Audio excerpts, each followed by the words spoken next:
Walking Tree Stump. British actor John Pertwee had a strange encounter in his childhood. As a small boy, John was staying over at a friend's house, an Elizabethan home in Sussex. John was asked if he was comfortable sleeping in a certain bedroom, since all the other rooms were occupied during the holiday season. He recalled his friend's father asking whether that was wise, to which the mother replied that it was fine, because John was a deep sleeper. On the first night in the room, he woke up feeling awfully nauseous and vomited over the bed sheets. Embarrassed, he cleaned the sheets with water and hung them up to dry. The following night, he discovered what had caused his sickness. He went to bed again, and just like the previous night, he awoke suddenly. The room was filled with the most overpowering smell of rotting flesh, exactly like that of a dead sheep. John felt violently sick and shot upright in the bed. About 4 feet from the edge of the mattress was a thing he described as a tree stump with a light greenish color. The stump-like object had bubbles forming on its side that didn't burst, but instead simply disappeared. The thing began slowly moving toward him. Terrified, John wet the bed and immediately rushed across the house to his friend's parents. As the mother comforted him, he heard her husband say that they shouldn't have put him in the room. When John later asked his friend about what he had seen, he was told that others had encountered it as well. That was why the family never placed guests in that room. But since they believed John was a deep sleeper, they assumed he wouldn't be awakened by the thing. He never did find out what the creature actually was. Alien Pancakes. At 11 a.m. on April 18, 1961, Joe Simonton was having breakfast on his farm when he heard a commotion outside. He went into the yard and saw a flying saucer drop out of the sky, hover over his backyard, and then land.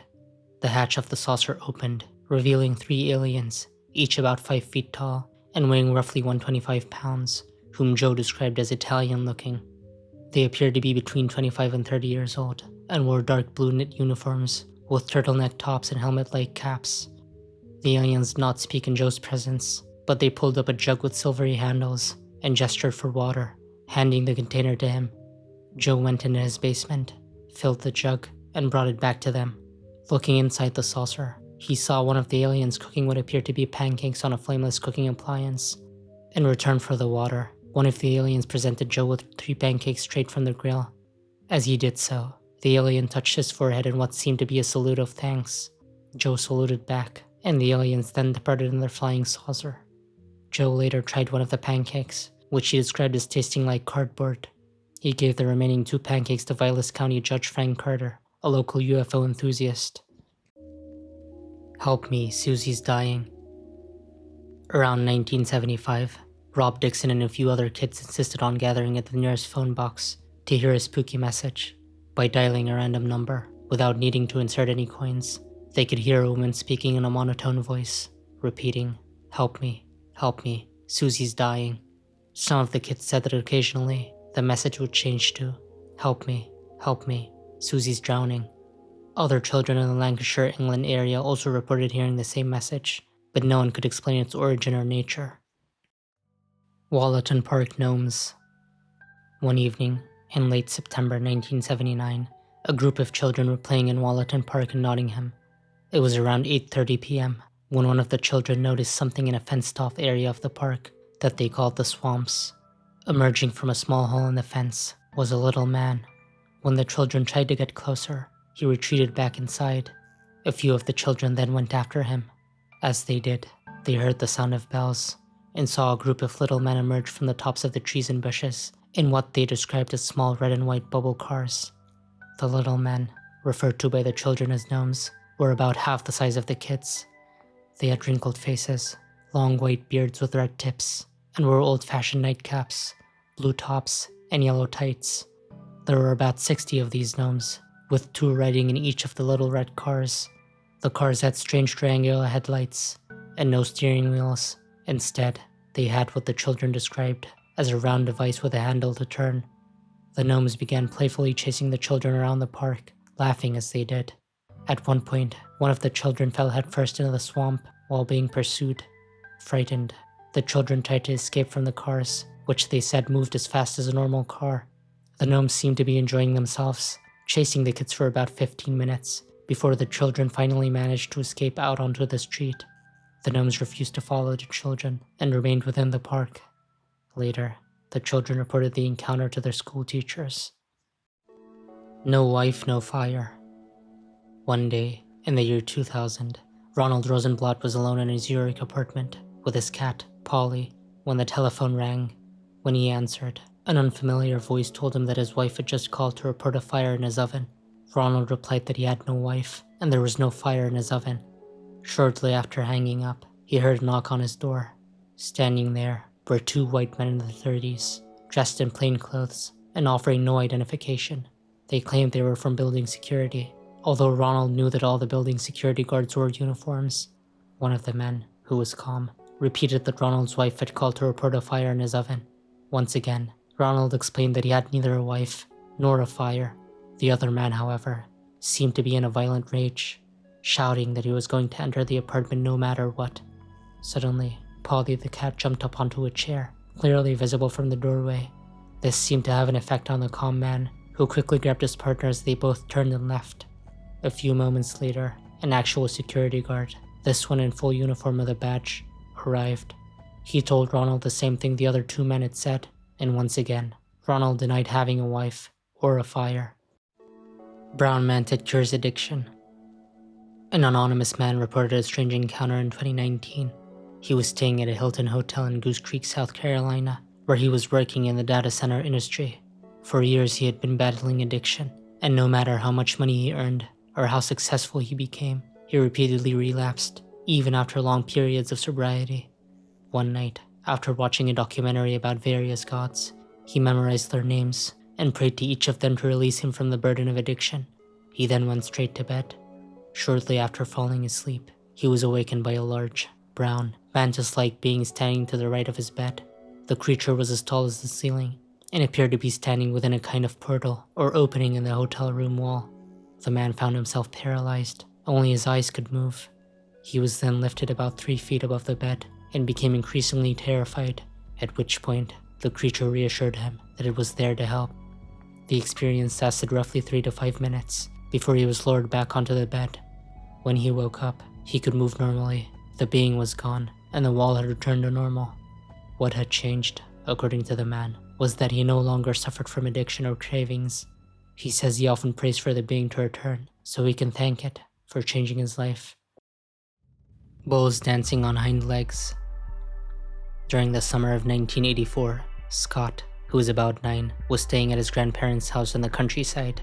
He was lying on the couch, staring out the window and waiting for his grandpa to arrive home from work. It was getting late, and his grandma was getting worried, since a dense fog had begun to form and was growing thicker by the minute. Outside the window, Scott saw 2 lights coming up the road toward the house. At first, he thought they were headlights from his grandpa's car, but as they moved closer, he realized they weren't. One light was a lemon yellow, while the other was pink. Scott quickly rushed to the kitchen to get his grandmother. They both looked out the window, seeing that the lights were now closer than before. They had begun to take on a more definite shape, as if something was emerging from the fog. When Scott asked his grandma about the lights, she had no idea what they were, but she seemed frightened by the sight. The lights were almost at the house by this point, and were taking on a more tangible shape. Scott described what they saw as 2 bulls dancing along the road on their hind legs, one glowing yellow and the other glowing pink. Each bull had a front leg, or arm, draped over the shoulder of the other as they danced toward the driveway. By that point, his grandma had fainted on the couch. Scott quickly glanced at her to make sure she was okay before returning to the window. The bulls were now making their way toward the house before suddenly vanishing. A minute or so after they disappeared, Scott tried shaking his grandma awake, and after a couple of minutes, she began regaining consciousness. She turned quickly to the window, but Scott told her that whatever they had seen was gone. Scott asked his grandma about what they'd witnessed, but she had no answer. She did, however, ask him not to tell Grandpa about it. A few minutes later, Grandpa arrived home, and Scott rushed up to him, explaining what they had seen. Grandpa proceeded to grab his shotgun and head outside, returning several minutes later after finding nothing. After this, both Grandma and Grandpa never spoke of what happened that evening again. A few years later, one of Scott's friends described an encounter she had with these dancing bulls, an experience almost identical to Scott's, despite the fact that he had never told her about his own. Scott then shared his story with her, but after that, he never saw the bulls again. Flat 2D cats. Chris and his wife Jackie were moving into their current home when they saw a black cat watching them from the hallway. What was unusual, according to Chris, was the way it seemed separate from its surroundings. He described it as looking like a cutout picture of a cat, with no regard for lighting or shadows. Chris watched the cat for a moment before it vanished. Since Chris and Jackie owned cats, one of the first things they did was install a cat flap in the back door. The previous owners hadn't owned any cats, so Chris was surprised to find that a hole for a cat flap had already been cut into the door and then boarded over. He was even more surprised to find clumps of old black fur caught around the edges. Since then, both he and Jackie have seen the cat wandering the house frequently. Tar Baby. At around 1:30 a.m., sometime in August of 1961, Miss Quinn abruptly woke up in her bed to find what she described as a terrible-looking creature hovering beside her bed.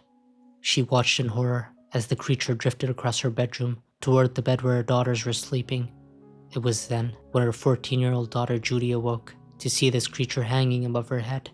Judy described the being as looking like a huge tar baby with enormous eyes. After a few moments, the thing seemingly vanished. Greenwater Talking Bear. On the morning of July 6, 1985, a pair of campers contacted the Pierce County Sheriff's Department, complaining that they had been forced out of their campsite. According to one of the campers, Stephanie McKay, it was dawn when a bear attacked their tent. The bear then began talking to them, asking their names and whether they had permission to use the campsite. They replied that they did have permission. However, the bear told them to leave the property immediately. Both campers were in shock and quickly packed their belongings. Stephanie claimed that the bear was 8 feet tall, stood up on its hind legs, and began hurling rocks at them as they left. Officers from the Greenwater Fire Department later investigated the site, but found no signs of the bear. Deputy Sheriff Bob Hoffman concluded that the report was unfounded and probably the result of an overactive imagination. If it looks at you, you'll die. In 1914, 6-year-old Eileen Ganley lived with her family on Spike Island, where her father was serving in the British Army. Every day, at 12 p.m., Eileen would fetch the newspaper for her father, which came over from the seaport town of Cove. She would walk along a road that skirted the sea and pass by a doctor's house, surrounded by a 5-foot-high wall. One day, as she walked, absorbed in her thoughts, and looking down at the ground, she happened to look up. Just as she was about 5 yards away from the corner of the wall, something seemed to be looking over the wall across toward Cove. She continued walking a few more steps before becoming frozen in place with fear. She could now see the thing clearly. The creature was very tall. Its waist reached the top of the wall.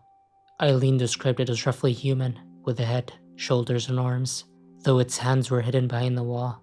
It had 2 holes in place of eyes, and its skin was a glistening yellow. Very slowly, the thing turned its head to look toward Eileen. At that moment, she heard a voice in her ear say, "If it looks straight at you, Eileen, you will die." Petrified, she somehow managed to turn and run, eventually stumbling into her neighbor Mrs. Riley's cottage. She told her what she had seen, and Mrs. Riley replied, "You're not the first, nor will you be the last to see that." Although Eileen never saw the creature again, she later learned that it was common knowledge that the doctor's garden was haunted. Man in the Cupboard. When Andrew was 11, he had a fitted wardrobe positioned diagonally opposite his bed, which he would usually leave open. One morning, as he lay lazily in bed, Andrew saw what appeared to be a man inside the wardrobe. The figure was in black and white and appeared fuzzy, almost like a poor quality television image, while the surroundings remained in color. The man was wearing Bermuda shorts, a t-shirt, shades, and a baseball cap. After a few seconds of being observed, the man reached one hand to touch the top of his hat, and then vanished from the feet up in a single, quick movement. Andrew got up and looked into the wardrobe, but found nothing inside. Space Brains.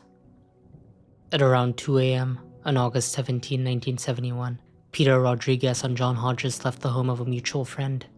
The pair got into John's car, and just as they were about to drive off, they noticed 2 huge, disembodied brains lying about 6 feet in front of them in the middle of the road. They later described the brains as bluish in color and surrounded by a strange vapor. One of the creatures was approximately the size of an overgrown softball, while the second was about the size of a human torso and appeared to have a red, eye-like organ wedged into the center of his frontal lobe. Both men were frightened by the sight and quickly sped away. Since their friend lived nearby, the drive should have taken only a few minutes. John dropped Peter off and then went straight home. However, upon arriving at his house, he noticed that 2 hours had passed, even though the trip should not have taken longer than 10 minutes. John had apparently experienced a bout of missing time, with no recollection of what happened during those 2 hours. In 1976, 5 years after the encounter, John decided to undergo hypnotic regression to determine what had happened during the missing time. Under hypnosis, he recounted that upon arriving home, the same 2 large blue brains were waiting outside for him. He then seemed to lose consciousness, as his next memory was of waking up in what he described as a control room. There, he was greeted by a group of bald, thin-lipped, 7-foot-tall gray-skinned humanoids with 6 webbed fingers and toes. They explained that the brains he had seen were organic translation devices used to facilitate telepathic communication with humans. The beings then warned that humanity must learn to control its dangerous power or face destruction. Following this warning, John felt a buzzing sensation and then opened his eyes to find himself back in his car. Although he never saw the beings again, John claimed to have received telepathic messages from them, in which they predicted that in 1983, a war would break out in the Middle East and spread to Europe, after which they would formally establish contact with humanity. None of these predictions ever came to pass, though. Walking skeletons on top of a train car. On the paranormal subreddit, user Lovely Bloom recounted a strange experience they had when they were around 6 or 7 years old. Opie and their family had just moved to a ranch house in Laredo, Texas, in a rural area where many low-income families lived. Their neighbors were a family of 6 little girls and 2 adults. The family often didn't have much to eat, so Opie's mother would frequently help them out with food, and in return, the girls would help clean Opie's house. One day, the family came over for dinner and stayed to help clean before heading home. Opie and the neighbor's youngest girl fell asleep on the bed, but were woken by Opie's mother since it had gotten late. Opie decided to walk the girl home along the dirt road that connected both houses. Just as Opie was returning after dropping her off, they heard the girl running back toward them, screaming. When Opie asked what was wrong, the girl pointed to the top of some abandoned train cars and shouted, "Look!" There, on top of the train cars, were 3 skeletons walking back and forth. One was lying down, wearing a tank top and shorts, while the other 2 were waving hello at Opie and the girl.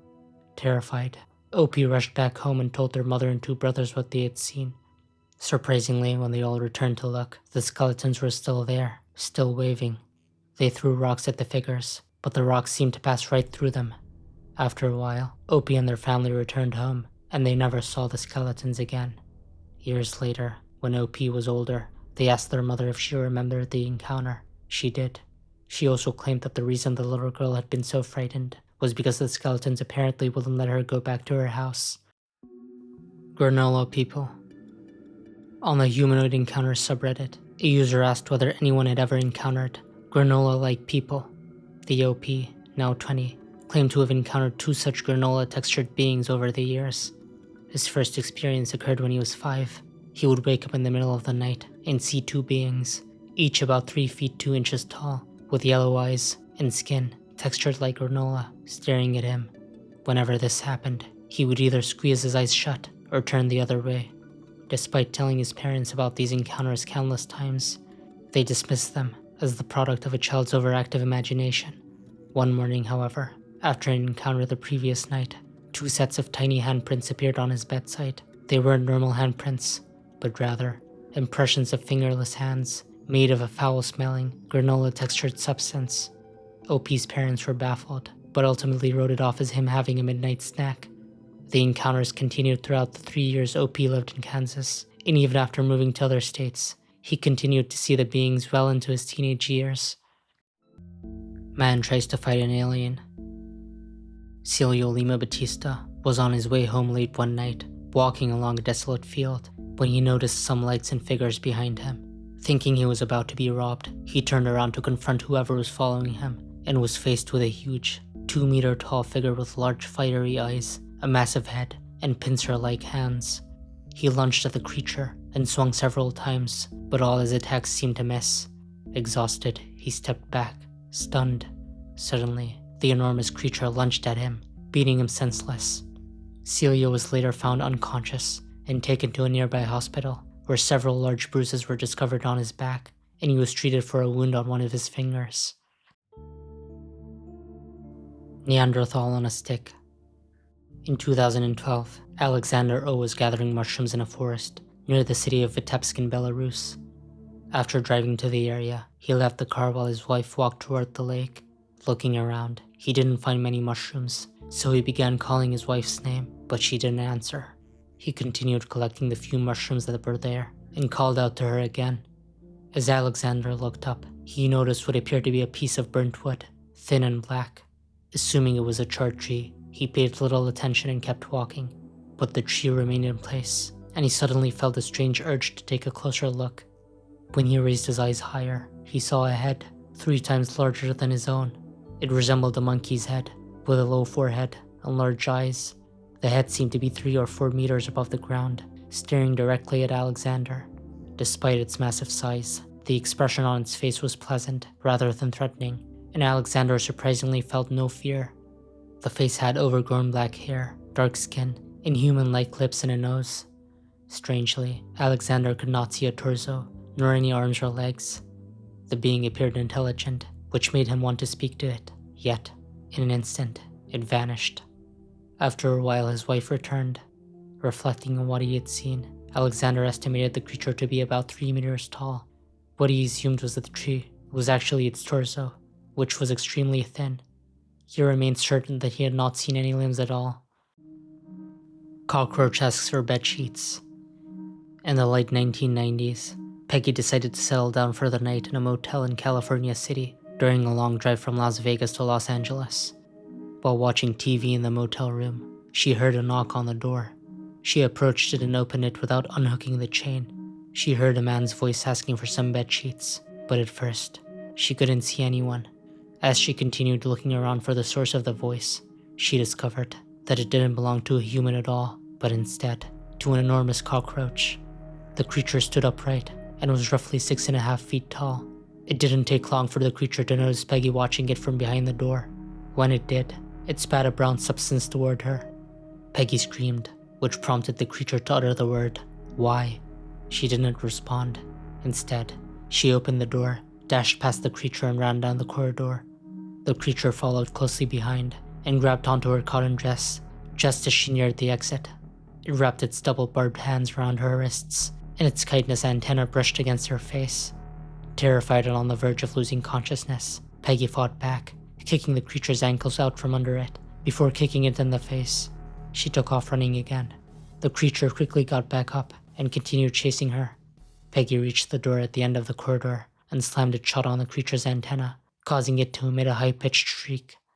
As she rushed out of the hotel, she ran into a man at a payphone who had witnessed the giant cockroach pursuing her and had called the police. Almost immediately, 2 police cars arrived at the scene, prompting the creature to flee. Flying arrow.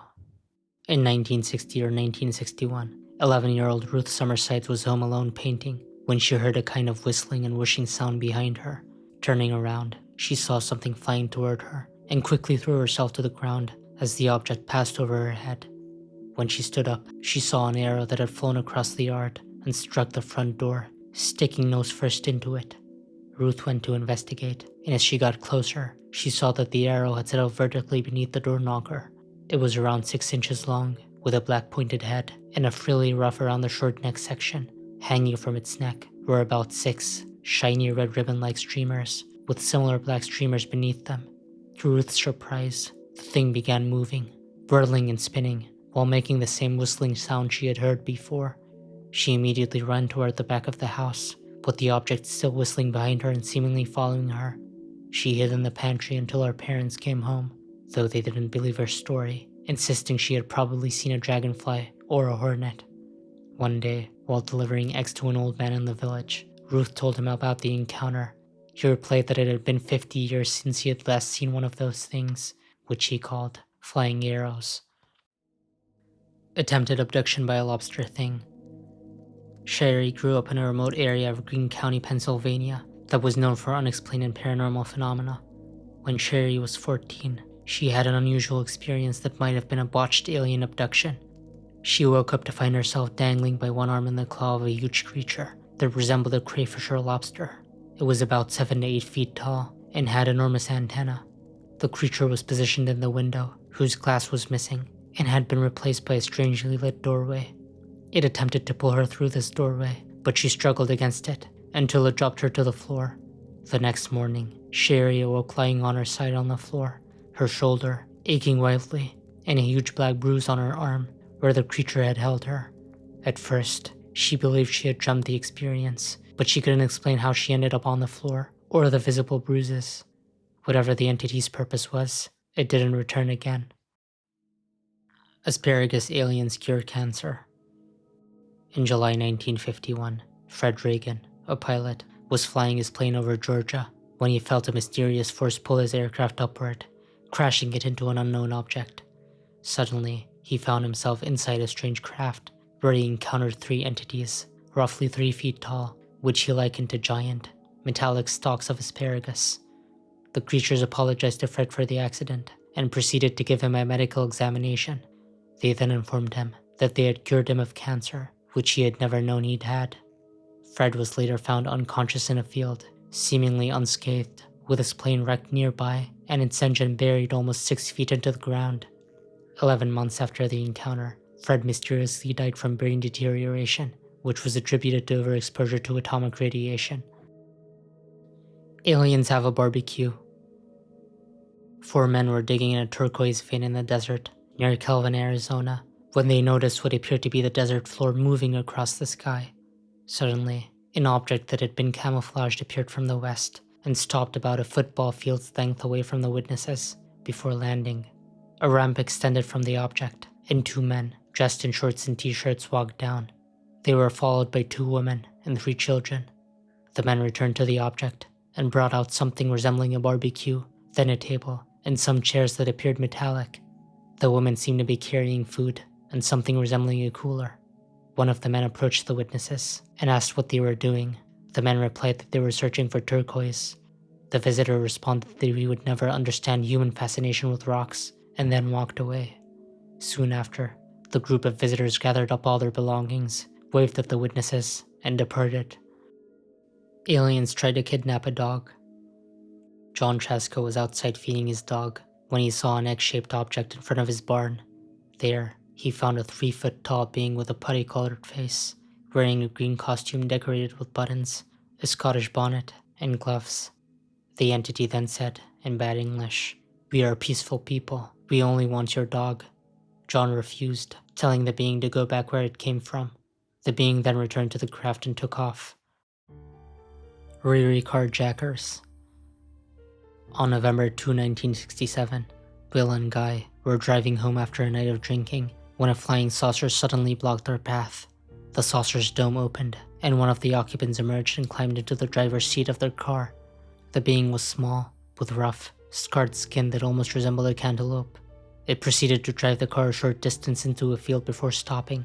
Guy, who was in the passenger seat, immediately jumped out and ran to the nearest building to call for help, but the saucer appeared to follow him. Meanwhile, Will remained in the car, as the alien driver began chattering in an incomprehensible voice that sounded like a woman or bird. A few moments later, the being returned to the saucer, rejoined its partner, and the 2 took off into the night sky. Humpty Dumpty. On an Ask Reddit thread asking about the weirdest, most unexplainable experiences Redditors had witnessed, user Wally shared his own story. As a child, Wally's grandfather had taken him to an old movie theater that had an orchestra pit which hadn't been used in years. While following his grandfather through the area between the front row seats and the orchestra pit, Wally decided to peek inside. To his shock, there was no floor in the pit. Instead, he could see directly into the basement, where a large, man-sized egg lay on the floor. The egg had a happy face painted on its shell, and it even had arms and legs. It was lying on its back, flailing its limbs as if trying to stand, but unable to, due to its shape. Wally looked away at his grandfather, then back into the pit, and the egg's expression had changed. Its face now conveyed grief and frustration, with closed eyes and a grimacing mouth. Looking away a second time and then back again, the egg was gone. Only the bare basement floor remained. When he looked away once more, the orchestra pit floor had returned to its usual state, with only a small handful of wooden folding chairs scattered on it. Over the years, Wally revisited the theater multiple times and looked into the orchestra pit each time, but he never saw anything like that again, just the plain, ordinary floor of the orchestra pit. Alien Body Snatchers. In April 1972, a group of US Special Ops forces was moving through the Cambodian jungle toward the Vietnamese border to track what they believed was an enemy outpost, intercepting classified military signals. They were suddenly caught off guard by a highly reflective circular craft standing on the ground in front of them. The craft emitted a deep, humming noise that induced uneasiness and nausea among the soldiers. Several humanoid figures were moving around the craft. They had large, hairless heads and black eyes that wrapped around their faces. The beings appeared to be loading various body parts and corpses into a large, metallic, bin-like structure before sealing it. The bodies seemed to belong to both American and non-American soldiers. Witnessing this, the soldiers immediately took cover behind nearby foliage and opened fire on the aliens. Their efforts were largely ineffective, as the beings seemed to wear some sort of armor. Despite this, 3 of the aliens were killed by headshots, and another was struck down by friendly fire. During the firefight, 1 human soldier was killed, and several others were burned by a beam emitted from the craft. Due to the casualties on both sides, the aliens retreated into the craft and quickly took off. The injured soldiers were reportedly transported to a military base in Vietnam, where they were interrogated and warned not to reveal their experiences to the public.